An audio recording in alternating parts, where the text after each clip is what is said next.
میں چاہوں گا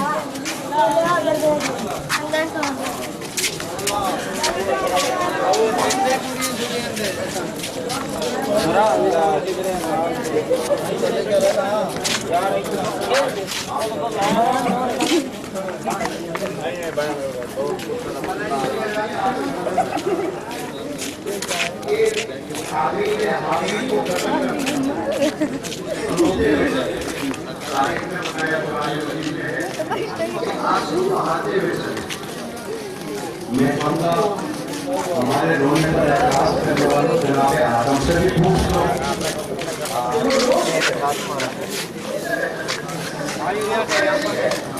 قابیل پر لعنت کرتے گئے, حابیل پر آنسو بہاتے گئے. قابیل پر لعنت کرتے گئے, حابیل پر آنسو بہاتے گئے. اب چولہا خاموشی سے سننا یا میرا رزق دار مجھ تک پہنچا دینا, مرضی آپ کی اپنی ہے. جملہ میں آپ کے نظر کرنے لگا ہوں. یہ جب چلے ہیں نا, ان کو پتا چلا تو حابیل پر روتے بھی گئے, قابیل پر لعنت بھی کرتے گئے. تو جو اچھا باپ ہوتا ہے نا, وہ اپنی زندگی میں ہی میراث تقسیم کر دیتا ہے. آدم نے بھی اپنی اولاد کے لیے میراث تقسیم کر دی. اب کوئی باپ کی میراث اپناتا ہے اور کوئی چھوڑ جاتا ہے. دو میراثیں حضرت آدم نے اپنی اولاد کو عطا کر دی کہ قاتل پر لعنت کی جاتی ہے, مظلوم پر آنسو بہائے گا.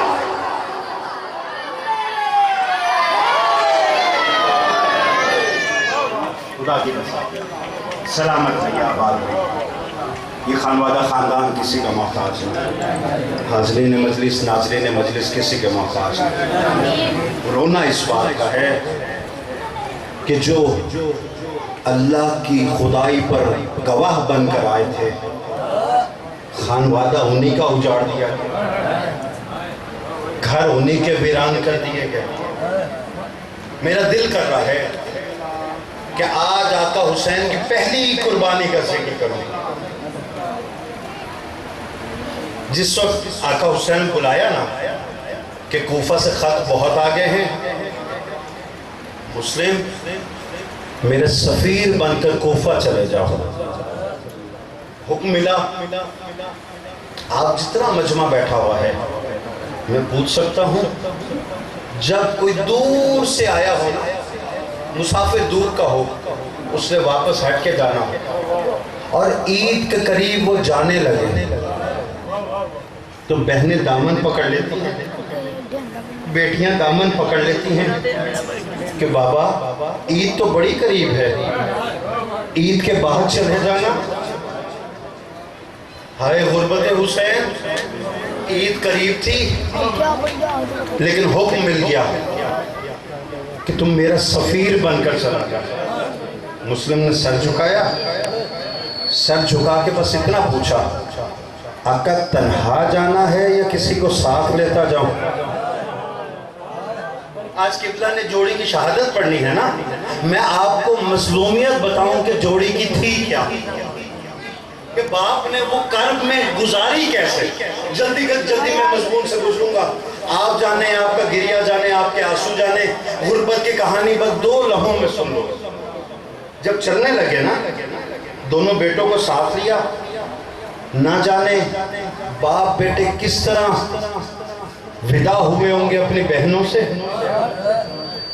بیٹے کس طرح ودا ہوئے ہوں گے اپنی ماں سے.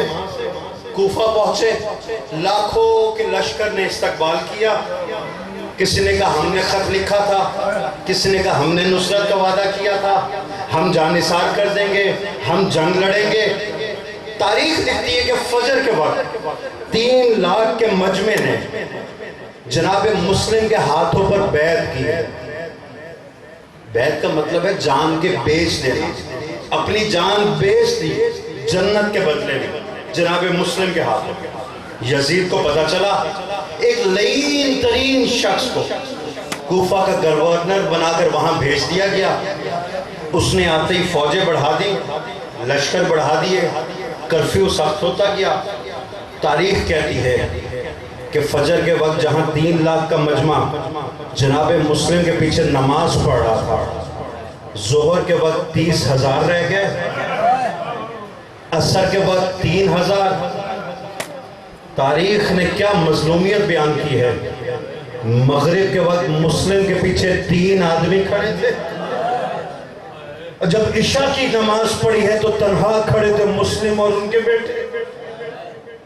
جناب مسلم نے اپنے بچوں کو ساتھ لیا, ہاتھ پکڑ کر کبھی اس کے دروازے پر, کبھی اس کے دروازے پر, کبھی اس کے دروازے پر. کہتے بس اتنا تھے, اچھا میرا ساتھ نہ دو کوئی بات نہیں, میں اپنی نبھا لوں گا, ان بچوں کی حفاظت کا ذمہ تو لے لو. کسی نے بچوں پر دروازہ نہیں کھولا. نہ جانے کوفے کی گلیاں گھومتے گھومتے باپ بیٹا کس گلی میں آدھی رات ہو گئی, مسلم کے بچے زمین پر سو گئے. آدھی رات کے وقت مسلم نے اپنے بچوں کو خدا کے سپرد کیا. گلیوں سے ہوتے ہوئے تھکے ماندے ایک دیوار کی ٹیک لگا کر زمین پر بیٹھ گئے. اتنے میں سامنے جو گھر کا دروازہ کھلا تھا نا, اس کی مالکن وہ دروازہ بند کرنے آئی. تاریخ نے نام توبہ بتایا ہے. وہ خاتون جو دروازہ بند کرنے لگی نا, اس کی نظر پڑ گئی جناب مسلم پر.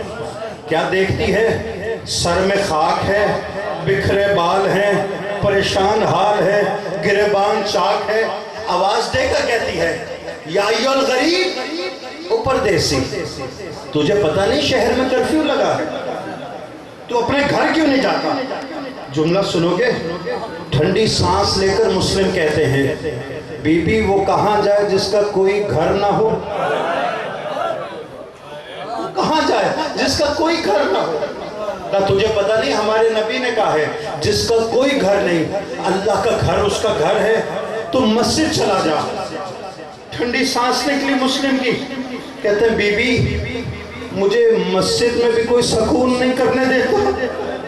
کہا اچھا جہاں مرضی چلا جا, ایسا نہ ہو تیری وجہ سے میں کسی مشکل میں پڑ جاؤں.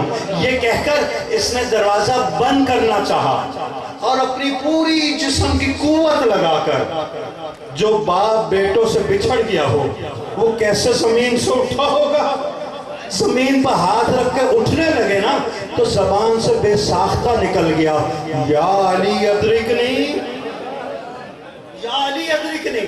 یہ جو بڑھیا دروازہ بند کرنے لگی, بند کرتے کرتے کھول کے یکدم کہتی ہے یا ایھا الغریب, او پردیسی مجھے ذرا بتا تو صحیح یہ اٹھتے ہوئے تو نے کس علی کو پکارا ہے, کس علی کو پکارا ہے؟ کہ نجف کے والی علی کے علاوہ بھی ہے کوئی ہم بے سہاروں کا. اتنا سننا تھا. اس نے دیکھ کر کہا کیا تو نجف کے والی علی سے واقف ہے؟ کہا بی بی کوفے میں جتنا میں ان سے واقف ہوں کون ہوگا. اس نے کہا جلدی سے اندر آ. جناب مسلم گھر تشریف لائے, اس نے دروازہ بند کیا. حیرت سے مسلم کو دیکھ کر کہتی ہے اگر تو نجف والے ولی علی کا واقف ہے تو پھر تو میرے آقا حسین کا بھی واقف ہوگا. میرے آقا حسین کو جانتا ہے. کہا جتنا میں جانتا ہوں کوفہ میں کوئی نہیں جانتا. اس نے کہا مجھے اپنا تعارف کروا. کہا مجھے مسلم کہتے ہیں.